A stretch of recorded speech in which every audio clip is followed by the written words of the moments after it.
Listo, ahora sí.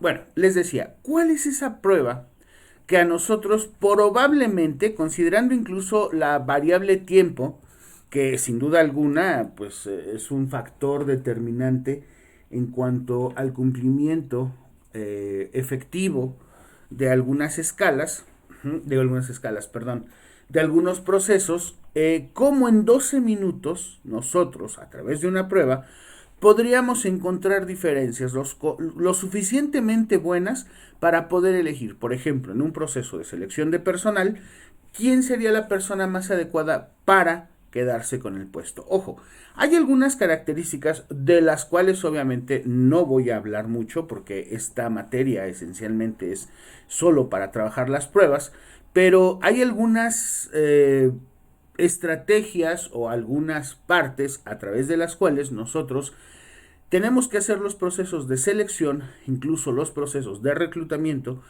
con una observación. Primero debimos de haber evaluado el puesto, ojo, no a la persona, ni en función o hacer las variables en función a las características que tenía la otra persona, sino más bien en función al puesto, ¿ok?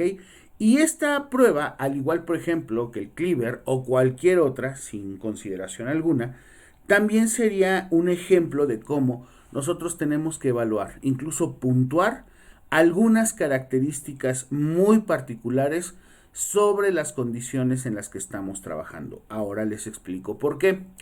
Bajo ciertas condiciones, nosotros debemos de saber cuáles son los requerimientos del puesto, pero no en función a la persona, ¿sí me explicó? Sino en función a qué es lo que se necesita hacer en el puesto. O sea, cuál es, con base a una organización fundamentada de una institución, cuál es el papel, el rol, las necesidades, las estrategias, las cualidades, el compromiso, el trabajo, nivel de liderazgo, comunicación, etcétera, que tienen que cubrir las personas que trabajen en ese puesto. Te pongo el ejemplo más claro, los vendedores. Uh-huh. Muchos de nosotros consideramos las ventas como una situación a lo mejor un poquito compleja, ¿no? O como tan fácil que es vender algo que pues cualquiera puede hacerlo. Bien, si eso fuera realidad, créeme, no habría incluso escuelas dentro de la psicología que se encargan de la evaluación del personal que va para ventas. ¿A qué voy? Es muy similar a lo que sucede en los deportes, a lo que sucede en algunas otras áreas del conocimiento, del saber humano, en donde no muchas veces una persona que te es efectiva en un lugar va a resultar o te va a resultar igual de efectiva que en otro. Ajá. Tienen que ver muchas condiciones. ¿A qué voy? O te pongo el ejemplo, insisto, más sencillo. En cuanto a los deportes. Ajá. Yo puedo ser muy bueno practicando, desarrollándome o desenvolviéndome en el juego, en algún deporte, ¿no? Tengo un buen equipo, tengo ciertas habilidades, capacidades y empiezo no sé, a anotar muchas canastas, a meter muchos goles, a pegar muchos jonrones, a detener muchos jugadores en bases, no sé, me empiezo a ser bueno en algo, ¿no? Obviamente eso llama la atención de otras personas y me dicen, oye, ¿sabes qué? Eres bueno, traes el punch, te queremos en nuestro equipo. Y esa persona, ese jugador, que en un equipo era altamente competitivo, que era altamente bueno, en otros no lo es tanto. Bueno, lo mismo sucede con los vendedores. Tenemos vendedores que son excelentes en algún área vendiendo N cosas de productos o servicios. Te pongo de ejemplo, quizás en tu casa lo has visto ya. De repente a tus padres o a las personas con las que convives, mayores, les hablan mucho para ofrecerles tarjetas de crédito, seguros, servicios de algún tipo de banco, etcétera. Entonces, tienes que tener a los mejores, sí, pero también tienes que tener controlado y manejado el ambiente. ¿Por qué? Porque cuando tú le ofreces a un vendedor, por ejemplo, que se va por comisión, un nivel más alto de ingreso por venta, por ejemplo, por seguro comprado, por tarjeta contratada, por servicio establecido o por cualquier tipo de producto acomodado, de 50 pesos por producto te voy a dar 100. Imagínate, es el doble. Si una persona mete 10 productos, 10 servicios, 10 tarjetas, 10 seguros y de a 100 pesos al día, se puede estar llevando hasta 5,000 pesos a la semana, pensemos, ¿no? promedio. Entonces es atractivo y la gente se va tras eso. Pero a veces el mismo ambiente, las mismas circunstancias, pongo de ejemplo incluso ahorita lo que estamos haciendo trabajando en línea con esto de la pandemia, en donde sí hay condiciones sobre las cuales nosotros vemos que se llega a mover mucho la situación de la convivencia humana, ¿no? Hay muchas personas que han caído en depresión, hay otras personas que han caído en estrés, hay otras tantas que han caído en el desinterés complejo y constante ante determinadas circunstancias que se pasan en su vida laboral o personal, etcétera. Entonces, ¿cómo nos podemos asegurar? Fíjate la pregunta, ¿cómo nos podemos asegurar que la persona que vamos a contratar cumpla o cubra de manera perfecta o en las condiciones adecuadas, como diría Frederick Winslow Taylor, the right person on the right place, ¿no? ¿Cómo haríamos nosotros posible que una persona cumpla o cubra de manera buena y efectiva esas cualidades o características que estoy demandando de un puesto? Bueno, en este caso se tienen que aplicar una serie de baterías donde te asegure que no solamente va a ser el ambiente el que favorezca esta situación. De hecho, hablando de eso, seguramente, y a lo mejor ya está en tono de cotorreo, has visto en Facebook o en otros lugares en donde se pone, ¿no? Se oferta tal vacante y una de las características que te ponen te prometen es como excelente ambiente de trabajo, ¿no? Y a lo mejor el ambiente es bueno. El problema eres tú o algún compañero o alguien más que ya ha generado ciertas molestias o incomodidades. Y si llega alguien nuevo, ¿cómo me puedo asegurar que ese alguien nuevo que va a convivir contigo o con el grupo con el que ya estás trabajando no se va a mezclar o se va a meter en esa condición, sino en lo que es el trabajo? Entonces, imagínate que hay muchas condiciones en las que nosotros podemos tener en consideración eso, y una de ellas es justamente para el área de la gerencia. De lo poco que hablamos del Otis y de los ejemplos que metimos del Otis, quizás, solo quizás, no sé si sea el caso, los escucharé más adelante, la prueba, que es muy similar al Otis en cuanto a su estructura, su formación, su formas que se presentan los ítems, quizás lo que haya llamado más tu atención son los 12 minutos, ¿cierto? Hay otra versión donde también se aplica de manera libre, que al igual que el Otis tiene que ver con alguna cuestión relacionada con problemas o algún tipo de deficiencia o trastorno en cuanto al proceso general de desarrollo o incluso de la persona que tenga por ahí alguna discapacidad o incapacidad incluso que se pudiera a lo mejor manejar sin tiempo. Pero en realidad esos 12 minutos, no sé a ustedes, pero nos pueden decir mucho. Bien, ¿qué nos dicen esos 12 minutos? Porque una prueba con un tiempo tan corto y con menos ítems incluso que el Otis puede llegar a ser tan efectiva. Bueno, les platico. Y más adelante, ahorita que les pida la tarea, les voy a pedir igual que me compartan su opinión con relación a este tipo de pruebas, que en apariencia es muy sencilla. Vamos a ver primero la presentación y sobre eso trabajamos. Bien, vamos a hablar de el Wonderlic de manera mucho más profunda. El Wonderlic nos dice que el autor fue Eldon Friedrich Wunderlich. La duración es de 12 minutos, aunque hay una técnica abierta o de tiempo abierto. Y la aplicación puede ser individual, colectiva, en jóvenes y adultos, y que incluso se puede aplicar a personas con instrucción primaria. O sea, que sepan leer, escribir y desarrollar las actividades de operaciones básicas. ¿Sale? ¿Qué es lo que evalúa? Evalúa una inteligencia general, específicamente el factor G, con base a esto. Pero bueno, antes que otra cosa, honor a quien honor merece. Este señor que ven ahí es Eldon Friedrich Wunderlich.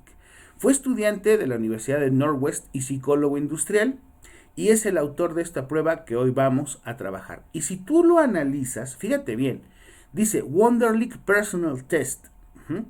Es un test de personal, ¿ok? O sea, va sobre las cualidades y habilidades del puesto, de la persona que va a desarrollar esas condiciones laborales que nosotros estamos trabajando, y que va a ayudar a los empleadores, incluyendo militares en los Estados Unidos, para determinar habilidades cognitivas, verbales y cuantitativas de quien toma la prueba.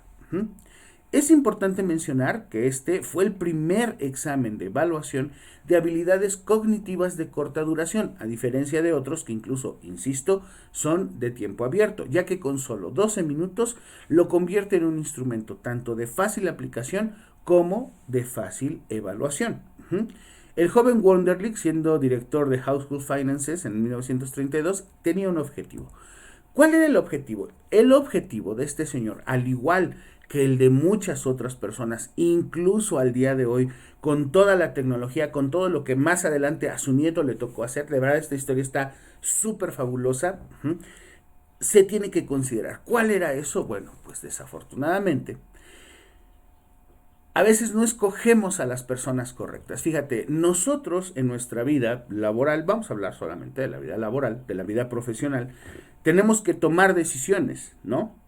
Y muchas veces esas decisiones se van en función solo de lo que nuestros ojos ven, solo de lo que nuestros oídos escuchan. Y ustedes me pueden decir, oiga, profe, pero usted toda la vida se la pasa diciendo, de lo que veas y escuches, crees la mitad, de lo que te cuenten, no creas nada. Bien, pues muchas veces eso que vemos y escuchamos lo creemos completo y nos negamos a creer solo la mitad o la parte correspondiente para tener cierta mesura. ¿Por qué? Desafortunadamente, y esto es algo que he venido repitiendo también, todo el mundo miente, ¿sale? Todo el mundo es más de lo que dice, todo el mundo sabe más de lo que dice, insisto, hablando en ambientes profesionales o laborales. Ya los personales no los vamos a meter, obviamente, pero imagínate que esta condición se aplica en eso, ¿no? Bajo este precepto sobre el cual nosotros entonces estamos trabajando, había una hipótesis. Hay dos desafíos en la contratación de un colaborador. El primero es que los gerentes de contratación de su empresa no eran muy conscientes en sus prácticas de contratación. Y entonces apelaban, como al día de hoy o hasta el día de hoy se hace en algunas organizaciones, el contratar o no contratar a una persona para que desarrolle una tarea o cumpla con las características que se solicitan en un puesto, pues es una cuestión de observación, dice alguien, a ojo de buen cubero, a mi vista ya trabajada o a mi experiencia y así. Y contratamos gente que la mayoría de las veces aparentemente piensa, habla o se comporta igual que nosotros. Muchas personas, y ustedes lo verán seguramente cuando lleven teoría y técnica de la entrevista, si no es que ya lo han revisado, una de las tácticas más comunes de las personas hábiles es el espejeo, ¿no? No te va a investigar en el mejor de los casos en internet o se va a meter a tu Facebook si sabe que tú le vas a hacer la entrevista o que sabe que va a una empresa en donde piden o solicitan ciertas cualidades o características, pero lo que va a hacer es que durante la entrevista va a buscar la manera de empatizar contigo. Y ojo, no necesariamente tiene que ser exageradamente amable o afable o condescendiente, sino que muchas veces va a buscar información haciéndote preguntas sobre las cuales tú voluntaria o involuntariamente habrás de responder. Ojo, no de manera verbal, a veces solo con tu expresión física, y eso te va a servir sin duda para saber bajo qué condiciones nosotros estaríamos como dispuestos a contratar. Y ahí nos la agarramos y decimos, no, este amigo es súper bueno, va a quedar súper bien, es el mejor. ¿Por qué? Y nadie te lo pregunta. Y entonces la respuesta es, pues porque piensa como yo, porque habla como yo, porque tiene los mismos gustos que yo. Y entonces en ese espejeo se puede asegurar la contratación. Cuando en realidad, pues lo que llegamos a saber o a conocer de la persona, pues nos acaba de sorprender. Luego, el segundo problema fue menos intuitivo, lo que generó un desafío aún mayor. ¿Cuál era? ¿Cómo identificar candidatos cualificados de un nivel de entrada si realmente no se sabe con quién se está hablando? O sea, nosotros vemos a una persona, leemos un currículum, tenemos una solicitud de empleo, pero ¿quién realmente es esa persona? O sea, insisto, ese profesional o esa característica que nosotros buscamos que pueda llegar a tener un verdadero avance en cuanto a las necesidades de lo que nosotros buscamos, ¿no? Y entonces, ante esa característica, bueno, él, inmerso en su investigación, descubrió varias técnicas de evaluación que eran utilizadas por algunos empleadores, que se iban más allá del me cayó bien, se ve bien, se viste bien, etc. Fíjate esto, hasta lo centré. Él llegó a la conclusión de que estas tienen una cosa en común y tiene que ver con una sensación visceral. Hasta el día de hoy, nosotros elegimos a muchas personas que están en nuestra vida laboral con esto, con el estómago. Ojo, es obviamente una simplificación muy elaborada de lo que a veces es el trabajar con la víscera, ¿no? Nos dejamos llevar más por lo que nosotros decimos el corazón que por la razón. Incluso hay algunas técnicas modernas en las cuales, por ejemplo, empresas de Silicon Valley, ¿no? Por ejemplo, de Google o de Apple, se dicen que ya no hacen exámenes de este tipo, sino que se van más con la experiencia humana, con el contacto humano. Bueno, sabes la cantidad de pérdidas en función a ese proceso que se llegan a dar en cuestiones laborales son enormes, ¿ok?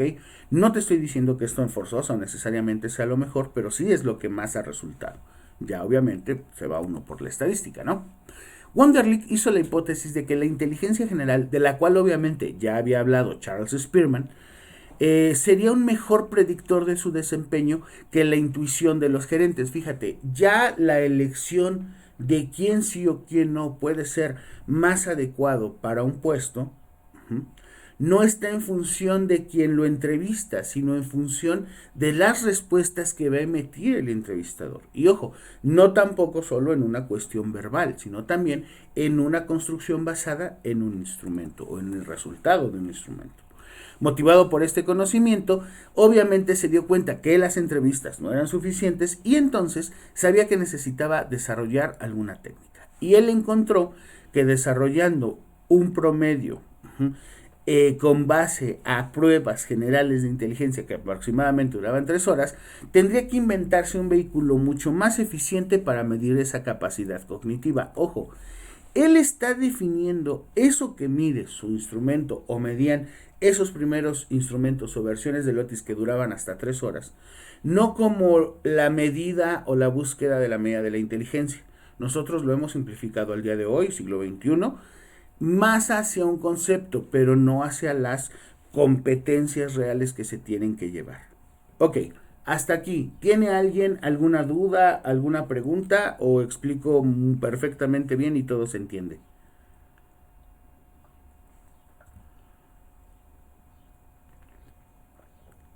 Tomaré su silencio como un sí. Entonces, ¿qué fue lo que al final logró?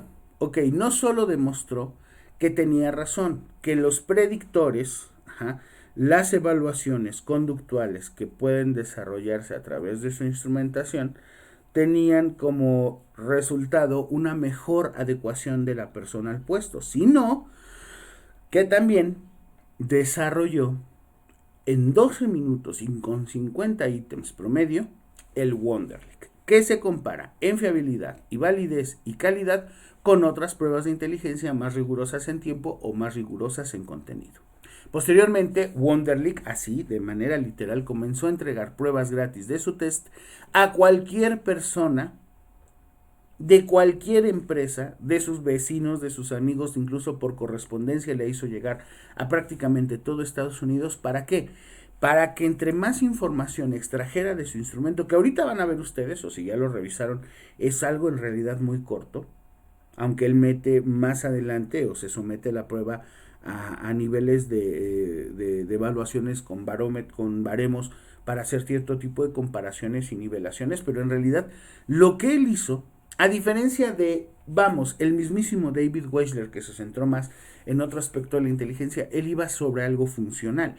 Él se dio cuenta de que cuando la mayoría de las personas le daban resultados de su instrumento, y resultados que podrían ser algunos más altos, algunos más bajos, desarrolló un proceso de estandarización que no se había visto así tal cual en ninguna parte de la aplicación de la administración. Entonces, más adelante y después de muchos años, específicamente en la década de los 80s,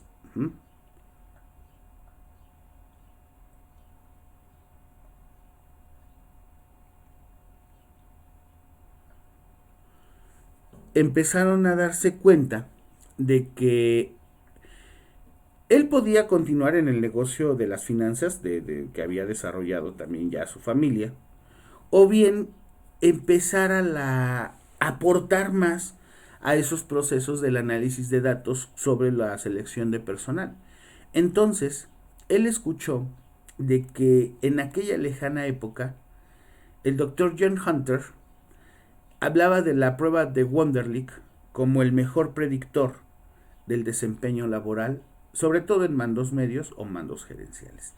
Y aparte, en aquella época, en los ochentas, los fabulosos ochentas, ¿no? Todo empezaba como a digitalizarse. Era como ese... Imagínate que estaba de moda volver al futuro. Todo el mundo quería vivir el futuro en esa época, ¿no? Querían adelantarse a las cosas. Bueno, pues en esa época fue cuando se consolida en una misma línea histórica de lo que estamos hablando el uso de las computadoras, que obviamente ya habían dejado de ser esas máquinas pesadas de 512 megabytes que tenían que subir hasta en cargadores o en montacargas para poder trasladarlas de un lugar a otro, y ya se habían popularizado tanto que incluso se podían tener ya en casa. Obviamente eran las tatarabuelas de la máquina o el dispositivo electrónico que tienes el día de hoy aquí en esta clase, ¿no? Y supongo obviamente que bajo esas condiciones, pues las operaciones básicas o mínimas que podían hacer eran lo suficientemente buenas para desarrollar entonces ya evaluaciones o mejores medidas utilizando la informática para analizar la información. Ojo, esto es es otra parte importante de lo que se ha hecho en psicología y que muchos de nosotros ignoramos, ¿no? Al día de hoy, cuando en la universidad te enseñamos programas, softwares, aplicaciones, para hacer N tipo de evaluaciones, ya sean cuantitativas o ya sean estadísticas basadas en algún modelo, pues nosotros solo aprendemos a hacerlo y ya. Detrás de eso, detrás de este dispositivo, de estos dispositivos, hay una cantidad impresionante de historia. Te platico rápidamente qué es lo que sucede. Cuando se da cuenta de que la ingeniería de software y la relación con el análisis de sus resultados podían dar datos mucho más precisos y sobre todo capturar una mayor cantidad de datos y analizarlos de una manera mucho más rápida, se dio cuenta de que había elementos predictivos que eran mucho más visibles en otros aspectos sobre los cuales nosotros quizás no tenemos a veces mucho control. Por lo tanto, demostró que la capacidad cognitiva de un sujeto, su motivación y sobre todo su personalidad son las mejores maneras de intensificar la búsqueda de candidatos calificados. Fíjate, son 3 niveles. La personalidad, la motivación y la capacidad cognitiva. Ojo, no está diciendo como tal inteligencia, sino capacidad cognitiva. La personalidad y ojo, también algo que es muy importante y que cuando veamos si se puede medir de una manera mucho más objetiva es interesante el resultado, es la motivación. Con esos 3 aspectos, con esos 3 niveles, se pueden hacer tanto búsquedas como calificaciones más precisas o efectivas de ciertas condiciones laborales que se exigen. Y actualmente, bueno, se ha hecho el trabajo, se sigue haciendo el trabajo de esa idea que tuvo su antecesor, pero sobre todo, bueno, ¿qué es lo que mide este test? Insisto, para mí, al día de hoy, no sé ustedes, es más, no sé si siquiera si estén totalmente despiertos o fuera de su cama, pero a mí esta prueba, que si yo la veo o la analizo de la forma así como más pues, sencilla que puede haber, dices, no me dice nada, o sea, de todo el choro que se echó el profe, a lo que me está haciendo mención en cuanto a ítems, a resultados o así, ¿cómo es posible siquiera pensar que en 50 ítems y en 12 minutos pudiéramos tener como tanta información? La verdad lo dudo, ¿no? O al menos yo en un primer momento lo dudaba, ¿no? Tuve la oportunidad de platicar en algún momento con el profesor Javier García y me decía muchas veces eso, que estas pruebas son demasiado subestimadas, que a veces esa popularidad que han agarrado, esa facilidad con la que la gente lo llega a trabajar, incluso a tener entre manos, ha desmejorado mucho el análisis y la comprensión del potencial que tiene. Pero bueno, ¿cuáles son las ventajas de esta prueba? De entrada, que es de fácil aplicación, calificación e interpretación. No te tardas mucho tiempo. Incluso ya existen algunas versiones, digámoslo así, digitalizadas. Algunas personas, yo lo he visto, lo han digitalizado en Excel, otras tantas más avispadas lo han digitalizado ahorita por la pandemia en Forms, y créeme que no habría ningún problema para hacerlo. Incluso ese pudiera ser un ejercicio que ustedes pudieran llevarse a casa. Pero bueno, no es la idea. Otro, parece simple, demasiado simple, pero en realidad no lo es. Que regularmente basta con leer el material para saber de qué se trata. Veya, así como la interpretación de sus resultados que permiten obtener una evaluación detallada de las capacidades que tienen o que vamos a evaluar del sujeto. ¿Cuál es el tiempo que se da en cada paso de la prueba? Bueno, primero tenemos que analizar las características del puesto y obviamente que sepan seguir y convencer todas las instrucciones que se dan, ¿ok? Demostrar que efectivamente solo se trata de un instrumento con 50 ítems y que regularmente no se pueden llegar de tardar más de 12 minutos, aunque eso no signifique que tengan que contestarlo todo. Y en el proceso de recolección, o sea, cuando la persona lo contesta,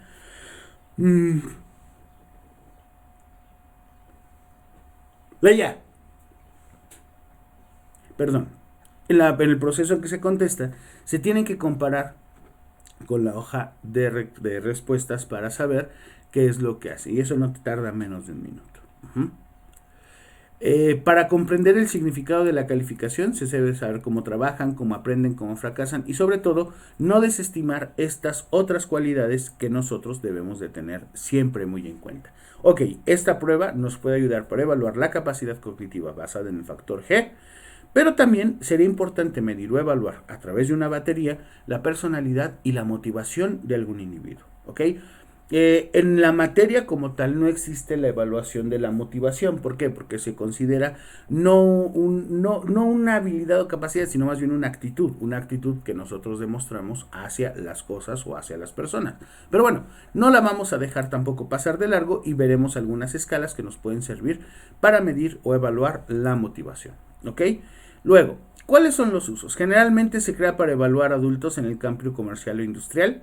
Es útil como instrumento de selección para poder emplear o contratar postulantes con indicadores de posibles ascensos o traslados. Ojo, esta prueba también te sirve para desarrollar algo que por ley federal del trabajo, es importante considerar, y son los ascensos, ¿ok? Por derecho, un trabajador tiene que tener o pasar por su vida laboral por una serie de ascensos en función a su compromiso, habilidades, capacidades y también al tiempo. Sin embargo, ojo, esta prueba puede ser también un predictor importante para evaluar si está lista esa persona para el puesto superior. Por otro lado, también indica la posibilidad de desempeñar con éxito en algunas situaciones que requieren aprendizaje, sobre todo cuando el cambio de las funciones va a ser mucho más fuerte o va a ser mucho más intuitivo en cuanto al uso o al manejo de la información como tal. Pero bueno, profe, finalmente, ¿qué es lo que mide? A ver, usted ya me confundió. Primero me dijo que era muy sencilla y luego me comentó que se estaba volviendo como un instrumento súper efectivo. Dani, te escucho. Tengo una duda que es, bueno, sí es del tema, pero no tanto así. Quería preguntarle acerca del escalafón. El escalafón es Ujú. por tiempo, tengo entendido, Es pero correcto. entonces usted menciona que aparte de que es por el tiempo, también tiene que tener algún tipo de evaluación o directamente por el tiempo, luego es cuando se le da el ascenso o cómo se maneja. Muy bien, muy buena pregunta. Eso es algo que tiene que ver con una práctica legal, insisto, que está enmarcada en nuestra Ley Federal del Trabajo. Te pongo el ejemplo de la SEP, ¿sale?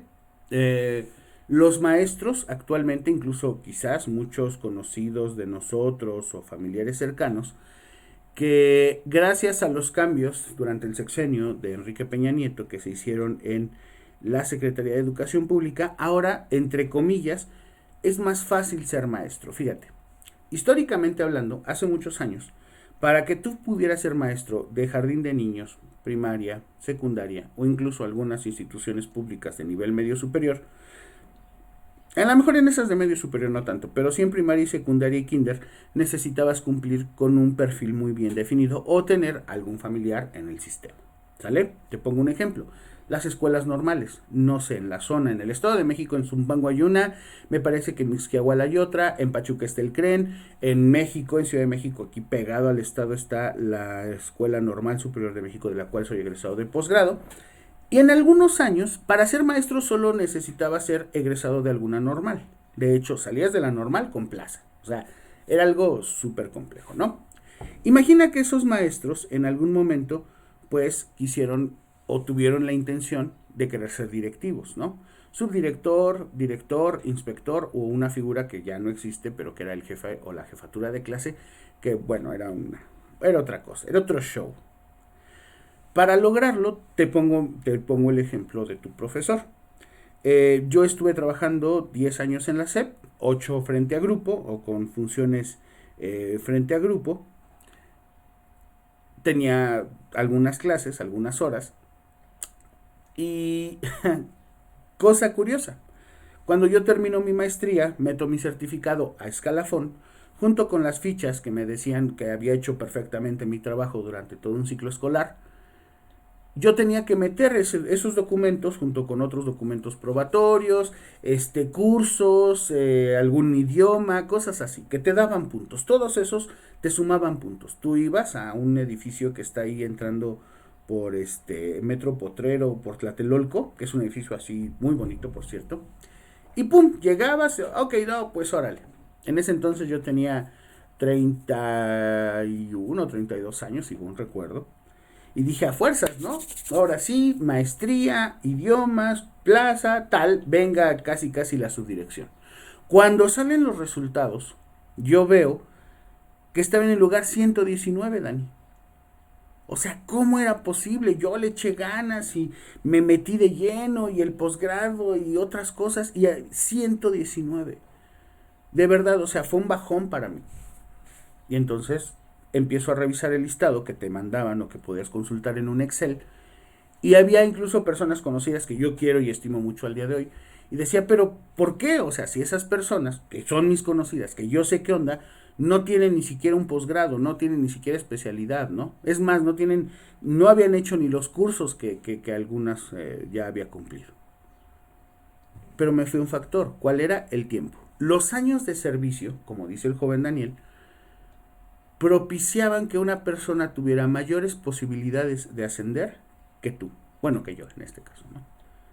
Y digo, yo me creía, me sentía, me gustaba, ya había desarrollado, desempeñado algunas funciones, pero sí se me hacía muy raro, ¿no? O sea, ¿cómo es posible que solo por el factor tiempo, yo tenía en ese entonces, no sé, 6 años de servicio, 5 años de servicio, y no podía, ni pensando, poder acceder a una subdirección? O sea, considerando que eso fue en el 2010, 2021, pensando que hubieran pasado ya más de 12 años, 13 tal vez, yo seguiría quizás a la mitad, y eso si bien me iba.